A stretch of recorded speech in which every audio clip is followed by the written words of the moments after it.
Hello everyone, welcome to ITLS Academy। हमारे आज के लेक्चर का टॉपिक है product control, testing and inspection. इसके साथ में ही हम कवर करेंगे प्रोविनेंस एंड इंटीग्रिटी टेस्टिंग। सबसे पहले हम स्टार्ट करते हैं product control, testing and inspection से। सबसे पहले हम प्रिंसिपल की बात करेंगे। Ensuring the safety, legality and quality of products require the development of testing and inspection procedures to ensure that the food products are safe, wholesome, comply with relevant legislation and meet consistently designated specifications।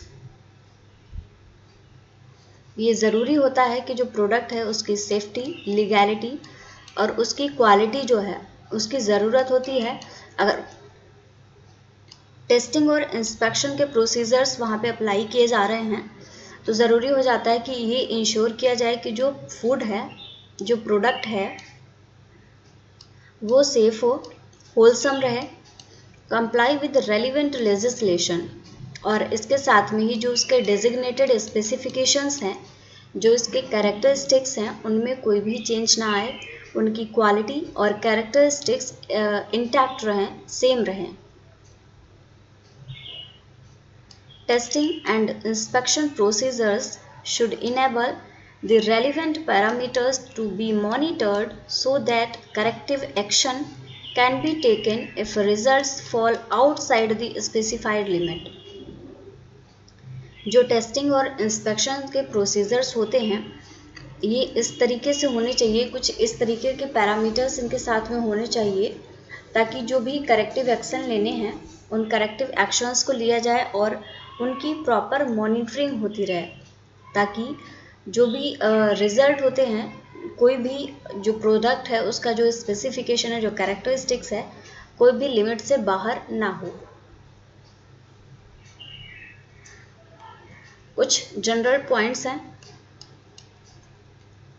Quality control staff needs to be aware of the specified target levels and tolerances।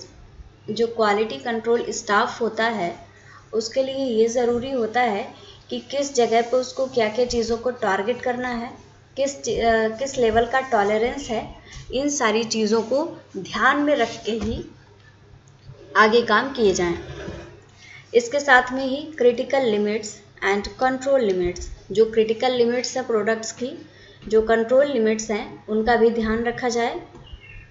For the raw material, ingredient और product being tested. अब ये जो limits होती हैं, जो tolerance levels होते हैं, ये रॉ मटेरियल के लिए भी हो सकते हैं, जिन इंग्रेडिएंट्स का यूज़ किया जा रहा है ये उनके लिए भी हो सकते हैं, या फिर जिस प्रोडक्ट की टेस्टिंग की जा रही है, जो प्रोडक्ट टेस्ट किया जा रहा है, ये उसके लिए भी हो सकते हैं।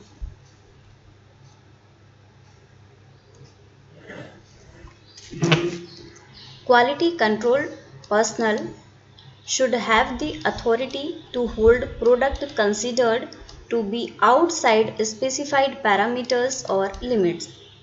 जो क्वालिटी कंट्रोल पर्सनल्स होते हैं उनके पास में ये अथॉरिटी होती है कि जो प्रोडक्ट है उस प्रोडक्ट को प्रॉपर उनका प्रोडक्ट का कंसिडरेशन हो और जो पैरामीटर्स हैं, जो लिमिट्स हैं, उनको ध्यान में रखा जाए, उन लिमिट के बियॉन्ड किसी भी चीज़ को ना किया जाए।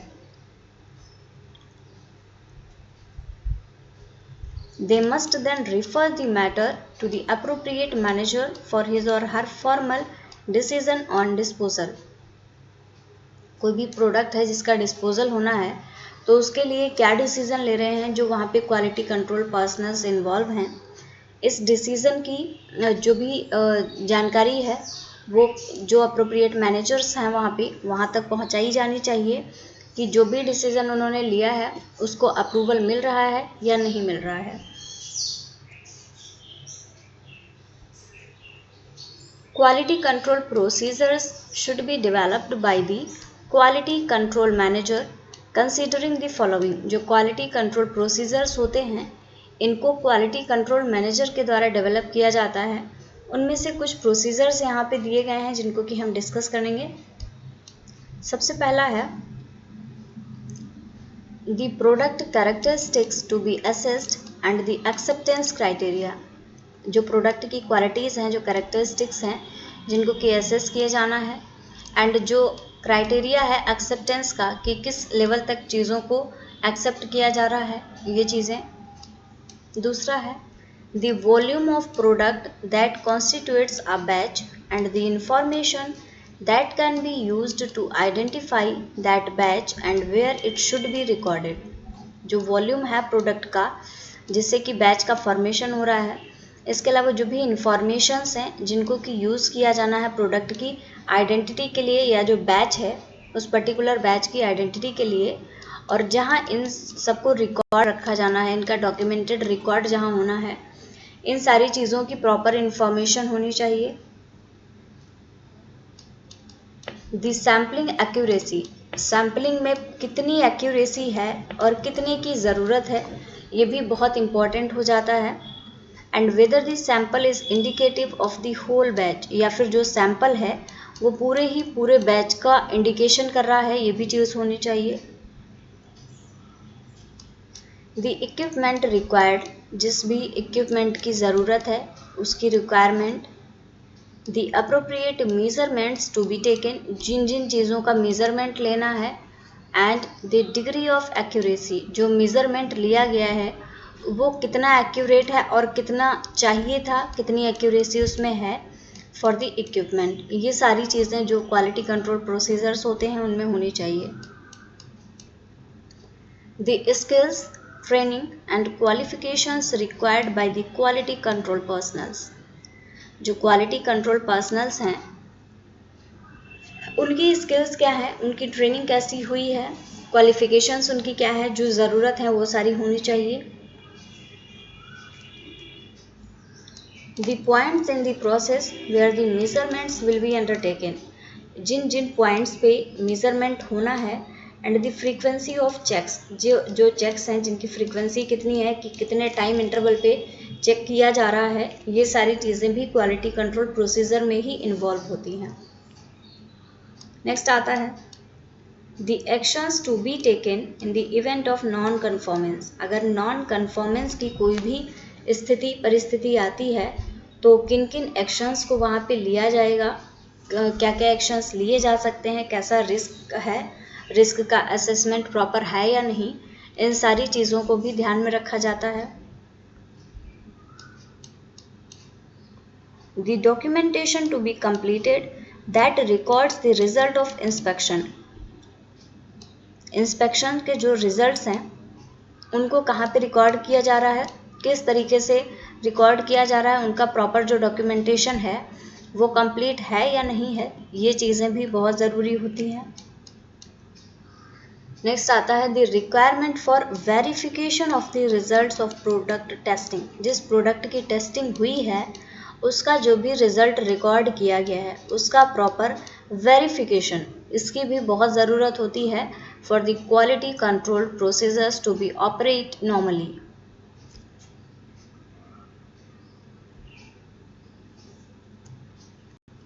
अब आता है क्वालिटी कंट्रोल। अभी तक हम पढ़ रहे हैं क्वालिटी कंट्रोल के प्रोसीजर्स हैं और क्वालिटी कंट्रोल होना चाहिए, लेकिन ये क्वालिटी कंट्रोल होता क्या है, चलिए देखते हैं। Quality control systems can be based on average quantity और minimum quantity। जो क्वालिटी कंट्रोल सिस्टम्स होते हैं ये एवरेज क्वांटिटी या फिर मिनिमम क्वांटिटी कितनी ज़रूरत है उस पर डिपेंड होते हैं।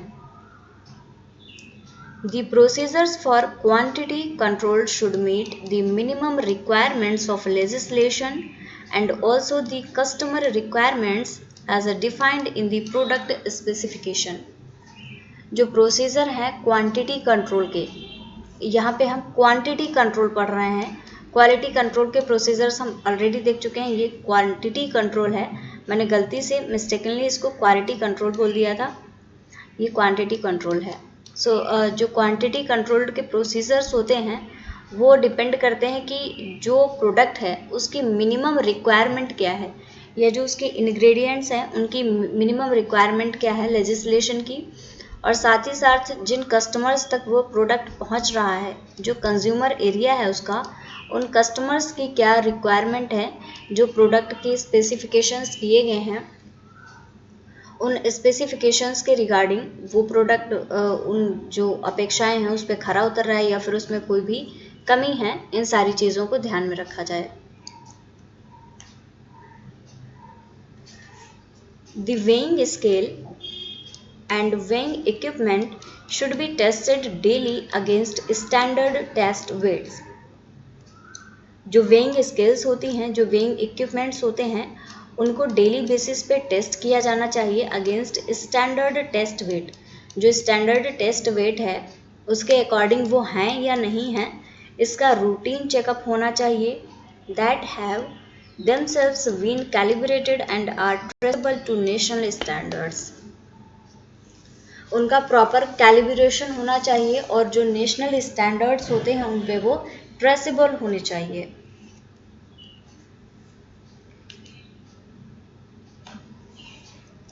The results should be recorded on the appropriate record. ऐसा नहीं है कि कहीं भी रिजल्ट्स को रिकॉर्ड करके रख दिया और फिर उनका आता पता नहीं है। रिजल्ट्स प्रॉपर अप्रोप्रिएट रिकॉर्ड होना चाहिए और मेंटेन रिकॉर्ड होना चाहिए जब भी उसकी ज़रूरत पड़े। इन the event that equipment is broken, अगर ऐसा होता है कभी कोई भी कि जो इक्विपमेंट है वो टूट जाए, द क्वालिटी कंट्रोल मैनेजर और designate should be informed so that he can arrange the equipment to be repaired and determine the need for product to be held, withdrawn or recalled. अगर कभी ऐसा होता है इक्विपमेंट टूट जाए या कुछ भी, तो जो क्वालिटी कंट्रोल मैनेजर होते हैं या फिर उनकी जगह पे जो भी अपॉइंट पर्सन होते हैं उनको इन्फॉर्म किया जाना चाहिए ताकि वो नया इक्विपमेंट वहाँ पे या तो नया इक्विपमेंट अरेंज करवाएं या फिर पुराने इक्विपमेंट की रिपेयरिंग हो। और इसके साथ ही वो ये भी डिसाइड करेंगे कि जो प्रोडक्ट है वहाँ पे जो भी बन रहा था उसको क्या करना है, उसको होल्ड पे रखना है, विड्रॉ करना है या फिर उस प्रोडक्ट को रिकॉल करना है।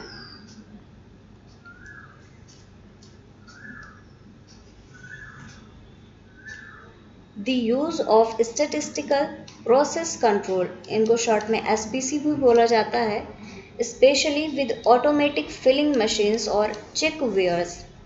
जो स्टैटिस्टिकल प्रोसेस कंट्रोल होते हैं वो अगर ऑटोमेटिक फिलिंग मशीन या फिर चेक वेयर से कराए जा रहे हैं, so this can assist in the minimization of give away and ensure effective control of product weights and thus productivity.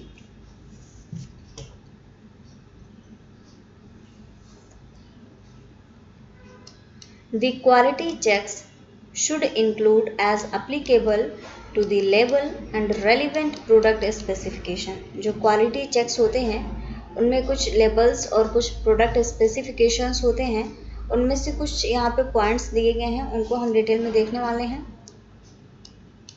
सबसे पहला है लेबल फॉर्मेट। लेबल का फॉर्मेट कैसा होगा, पोर्ट्रेट होगा या लैंडस्केप होगा। आपने देखा होगा कुछ जगह पे लेबलिंग होती है, कुछ इस तरीके से लगा दिया जाता है, कुछ जगह पे इस तरीके से लेबल को लगाया जाता है, तो इसको पोर्ट्रेट बोलते हैं, इसको लैंडस्केप बोलते हैं। And position on the pack, कहाँ पे उस लेबल को लगाया जाएगा। पैक कोई भी अगर ये डब्बा है तो इस पे लेबल ऐसे लगाना है बड़ा सा या फिर किसी कॉर्नर पे लगा देना है, ये पोजीशन डिसाइड करना। Specially in relation to additional flash और प्रमोशनल लेवल्स, अगर प्रमोशनल लेवल्स लगाए जा रहे हैं, एडिशनल कोई फ्लैश वगैरह लगाए जा रहे हैं, तो वहाँ पे ज़्यादा इम्पॉर्टेंट हो जाता है उस लेवल की फॉर्मेट और पोजीशन को डिसाइड करना। Product label design and descriptions including brand honours name and address, quantitative ingredient declaration, nutrition labelling and claims. जो प्रोडक्ट का लेबल है उस पर डिज़ाइन और डिस्क्रिप्शन की इंफॉर्मेशन, साथ ही साथ में जो ऑनर है, जो उस ब्रांड का ऑनर है, उसका नेम और एड्रेस होना चाहिए। साथ में ही उसमें जो इंग्रेडिएंट्स इन्वॉल्व किए गए हैं उनकी क्वांटिटी क्या है, क्वांटिटेटिव इंग्रेडिएंट डिक्लेरेशन होना चाहिए और साथ ही उसमें न्यूट्रिशन कितना मौजूद है, न्यूट्रिशनल लेबलिंग भी प्रेजेंट होनी चाहिए। नेक्स्ट आता है print registration and quality. Registration का प्रिंट और क्वालिटी भी होनी चाहिए। नेक्स्ट आता है कलर कोडिंग। कलर कोडिंग हर जगह ज़रूरी नहीं होती है, जहाँ पे एप्लीकेबल हो, जैसे कि ऑन बॉक्स एंड और ट्रे लेबल्स, वहाँ पे कलर कोडिंग भी होनी चाहिए। नेक्स्ट आता है product variety and country of origin. Product की वैरायटी और कंट्री ऑफ ओरिजिन मोस्टली इसकी ज़रूरत होती है। अगर फिश की बात करें या मीट की बात करें, उस केस में कंट्री ऑफ ओरिजिन की ज़रूरत होती है। नेक्स्ट आता है वॉल्यूम, वेट, साइज और काउंट, ये सारी चीज़ें भी होनी चाहिए। बार कोड क्यों होता है? Readability to be confirmed by the use of an approved bar code scanner and verifier. Bar code ऐसा होता है कि उसकी इंफॉर्मेशंस को हर कोई नहीं जान सकता, उसको बार कोड स्कैनर से स्कैन करके ही उसकी इंफॉर्मेशन को निकाला जा सकता है। नेक्स्ट आता है customer department and commodity number. ये नंबर होता है एक, और ये हर जगह नहीं होता है, जहाँ पे ज़रूरत हो वहाँ पे ये नंबर होना चाहिए। अगला आता है processing plant and supplier identification और नंबर और कोड। जो प्लांट प्रोसेसिंग है वो होनी चाहिए, साथ में ही जो सप्लायर हैं, जो उस प्रोडक्ट को सप्लाई कर रहे हैं, उनका आइडेंटिफिकेशन, उनका नंबर या फिर कोड, ये सारी चीज़ें भी मौजूद होनी चाहिए। अगला आता है ड्यूरेबिलिटी डेट। जो प्रोडक्ट है उसकी ड्यूरेबिलिटी कितनी है, उसकी कह सकते हैं कि सेल्फ लाइफ कितनी है, कितने समय तक वो सुरक्षित रह सकता है, ये चीज़ होनी चाहिए। साथ में ही यूज़ बाय डिस्प्ले अनटिल और बेस्ट बिफोर, कब तक उसको यूज़ कर सकते हैं, या फिर अनटिल और बेस्ट बिफोर करके भी ड्यूरेबिलिटी की डेट को दिया जा सकता है। या फिर और a combination of the latter two depending on specific customer requirement. जिस तरीके से कस्टमर्स में वो चीज़ जा रही है, जिस तरीके की रिक्वायरमेंट है, उसके आधार पर ड्यूरेबिलिटी डेट कैसे लिखनी है, किस तरीके से प्रिंट होनी है, इसको डिसाइड किया जा सकता है। अब आता है shelf life assessment. Shelf life कितनी है, कितनी होनी चाहिए, इसका असेसमेंट कैसे होगा? Samples should be held for the designated time period and test carried out as detailed in individual internal और कस्टमर स्पेसिफिकेशन। सेल्फ लाइफ को टेस्ट करने के लिए क्या होता है कि जितने टाइम तक सपोज्ड होता है, कितने समय तक ये प्रोडक्ट सुरक्षित रह सकता है, तो सैंपल्स को उतने टाइम के लिए छोड़ा जाता है, उतने टाइम पीरियड के लिए सैंपल को छोड़ दिया जाता है, और उसके बाद में सैंपल की प्रॉपर टेस्टिंग होती है, और फिर कस्टमर स्पेसिफिकेशंस के अकॉर्डिंग उस पर ड्यूरेबिलिटी या सेल्फ लाइफ का टैग लगाया जाता है। नेक्स्ट आता है dispatch quality control procedures. Dispatch quality control procedures में क्या होते हैं? जब प्रोडक्ट डिस्पैच हो रहा होता है, उसको सप्लाई के लिए भेजा जा रहा होता है, उस टाइम पे किन किन क्वालिटी कंट्रोल प्रोसीजर्स को फॉलो करना ज़रूरी होता है?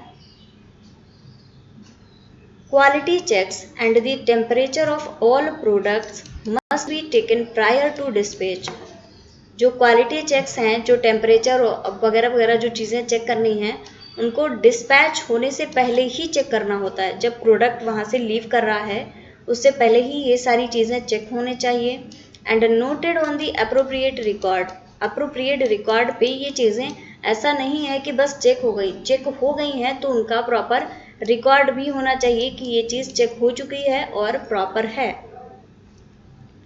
If the finished product is subject to positive release checks. अगर जो फिनिश्ड प्रोडक्ट है, अगर पॉजिटिव रिलीज चेक्स के लिए सब्जेक्ट किया जाता है, then these must all be undertaken, recorded and signed off if fully compliant, so that the batch or load can be formally released for distribution.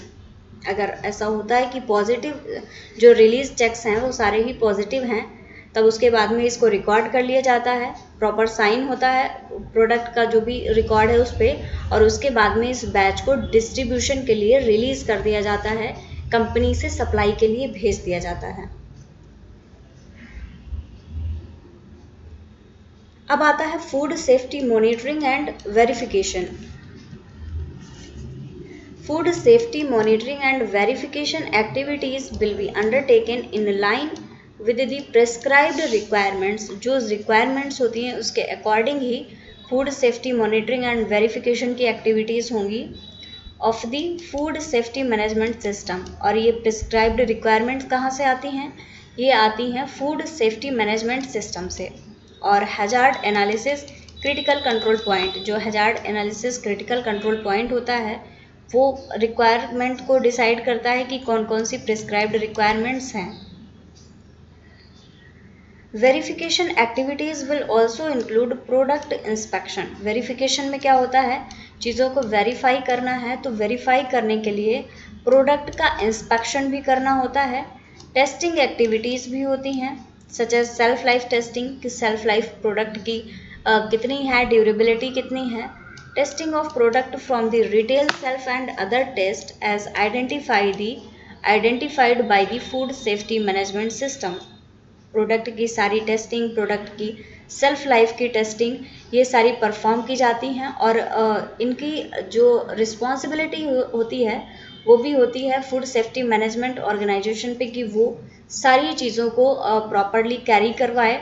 और जो भी टेस्टिंग है या तो फूड सेफ्टी मैनेजमेंट सिस्टम के अकॉर्डिंग हो या फिर hazard analysis critical control point के अकॉर्डिंग हो, ताकि जो प्रोडक्ट है प्रोडक्ट की सप्लाई के बाद में कोई भी प्रॉब्लम, कोई भी इशू जनरेट ना हो।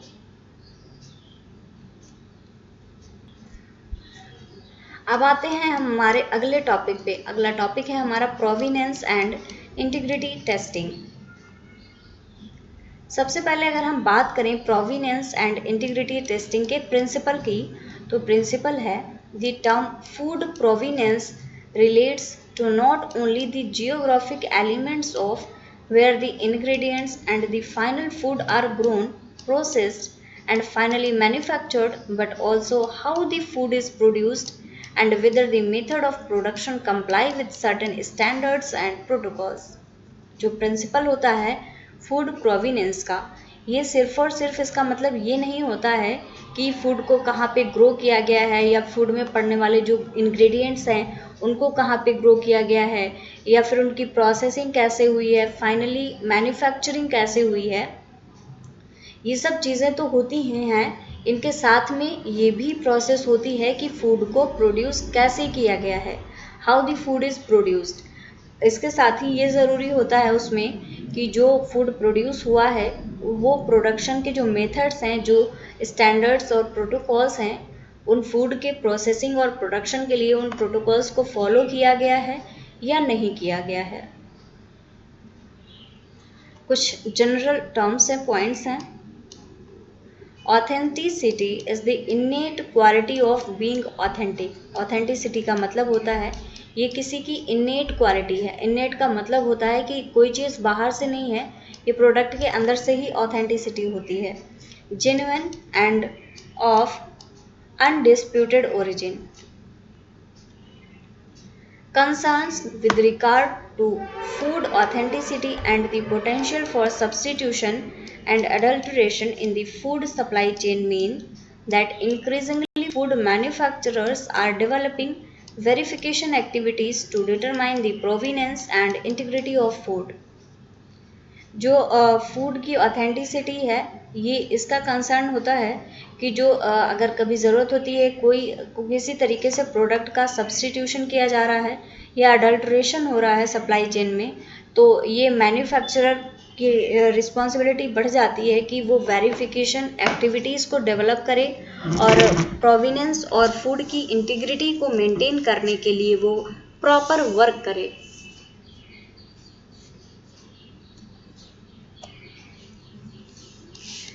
Food authenticity testing uses a range of techniques. Authenticity की टेस्टिंग ऐसे ही नहीं हो जाती है, बहुत सारी टेक्निक्स की ज़रूरत पड़ती है, including gas chromatography, ultraviolet spectroscopy, high performance liquid chromatography,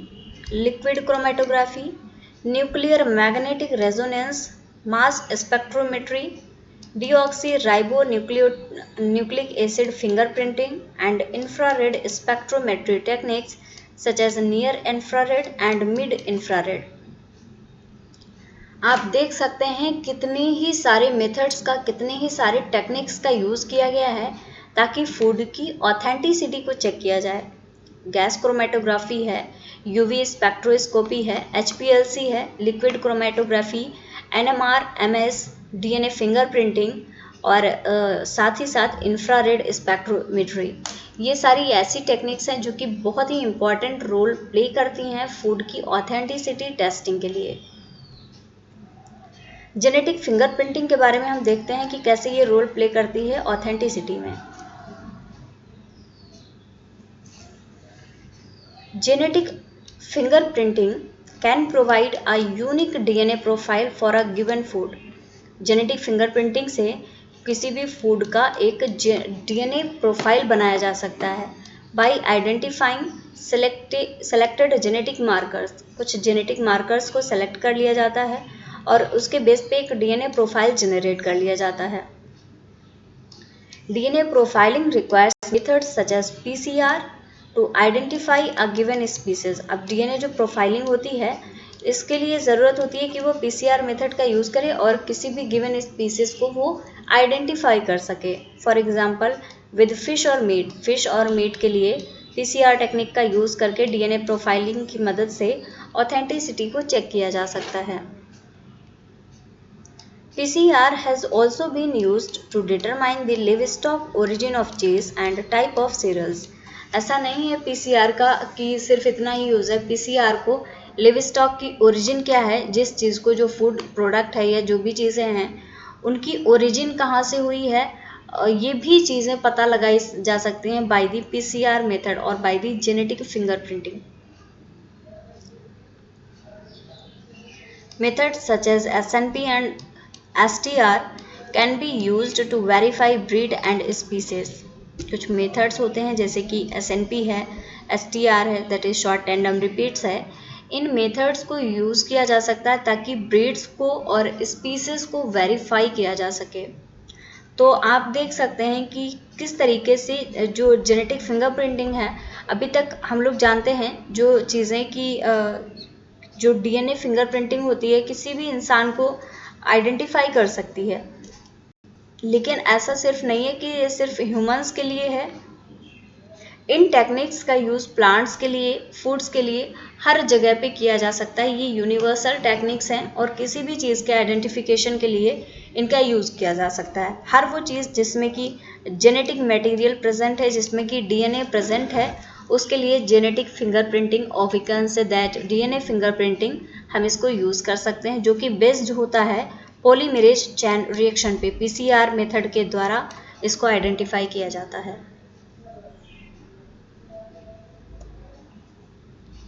अब आता है geographic origin. PCR has been used to authenticate designated origin products such as those associated with protected geographic indications और protected designation of origin।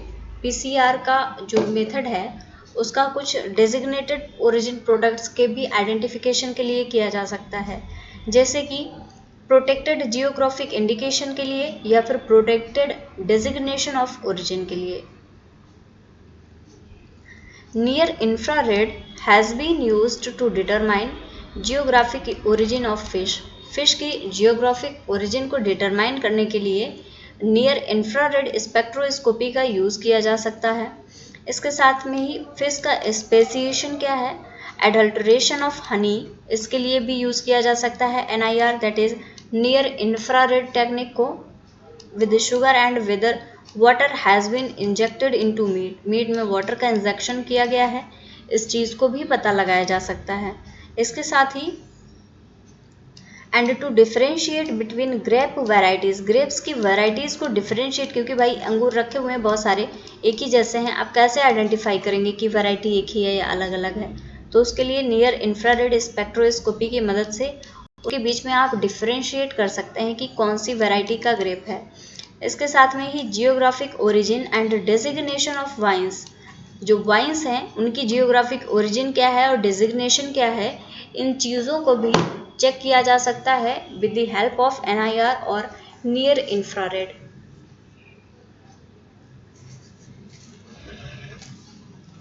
Next आता है comparison of isotope ratios can be undertaken using isotope ratio mass spectrometry. इसको short में IRMS बोला जाता है, that is isotope ratio mass spectrometry. इसका use किया जाता है आइसोटोप्स के रेशियो को कंपेयर करने के लिए और by determining the correlation of single और मल्टीपल एलिमेंट्स इन फूड, या फिर सिंगल और मल्टीपल एलिमेंट्स का कोरिलेशन के द्वारा भी आप इसको आइसोटोप्स के रेशियो को डिटरमाइन कर सकते हैं। Sometimes called multi element profiling, और इसको मल्टी एलिमेंट प्रोफाइलिंग भी बोला जाता है। Isotope profiles and the associated isotope mapping of supply chain has developed rapidly as a tool to verify provenance, product integrity and the authenticity of materials and products. Isotope profiles जो होती हैं इनका क्या use हो सकता है, या फिर जो associated isotope mapping है इनका क्या यूज़ हो सकता है। तो सप्लाई चेन में ये जो मेथड्स हैं इनको डेवलप किया गया है और बहुत जल्दी ग्रो कर रहे हैं, क्योंकि ये बहुत बेनिफिशियल मेथड हैं, क्योंकि ये प्रोविनेंस के वेरिफिकेशन में बहुत यूज़ होते हैं। प्रोविनेंस को वेरीफाई करने के लिए आइसोटोप प्रोफाइल या फिर एसोसिएटेड आइसोटोप मैपिंग कर सकते हैं आप। इसके साथ ही प्रोडक्ट की integrity and the authenticity of material and product की इंटीग्रिटी है प्रॉपर मेंटेन या नहीं, इसके साथ में ही जो मटेरियल है वो ऑथेंटिक है या नहीं, जो भी प्रोडक्ट है वो ऑथेंटिक है या नहीं, इन चीज़ों को भी डिटरमाइन किया जा सकता है with the help of isotope profiles and the associated isotope mapping. तो इस तरीके से बहुत सारी टेक्निक्स हैं जो कि यूज़ होती हैं फूड इंडस्ट्री में, ताकि फूड की प्रॉपर ऑथेंटिसिटी को, फूड की इंटीग्रिटी, सेफ्टी, ड्यूरेबिलिटी, इन सब चीज़ों की जांच की जा सके, इन सब चीज़ों को चेक किया जा सके। सो thank you guys for watching this session. अगर आप कोई भी कोर्स को ज्वाइन करना चाहते हैं तो आप हमारी वेबसाइट से जाके ज्वाइन कर सकते हैं, या फिर लिंक आपको डिस्क्रिप्शन में मिल जाएगा, वहाँ से आप डायरेक्टली लिंक पे क्लिक करके कोर्स को ज्वाइन कर सकते हैं। फॉलो करिए ITLS अकेडमी को on various social media platforms like Instagram, Facebook, Twitter, YouTube, WhatsApp, LinkedIn. इसके साथ ही आप सब्सक्राइब करिए हमारे यूट्यूब चैनल ITLS अकेडमी को, और आप हमारे ऐप को भी गूगल प्ले स्टोर से डाउनलोड कर सकते हैं। So thank you for watching, like this video, share with your friends and also subscribe to our YouTube channel. For any help or query you can call us on our helpline number. So thank you very much guys, thank you very much again for watching this session.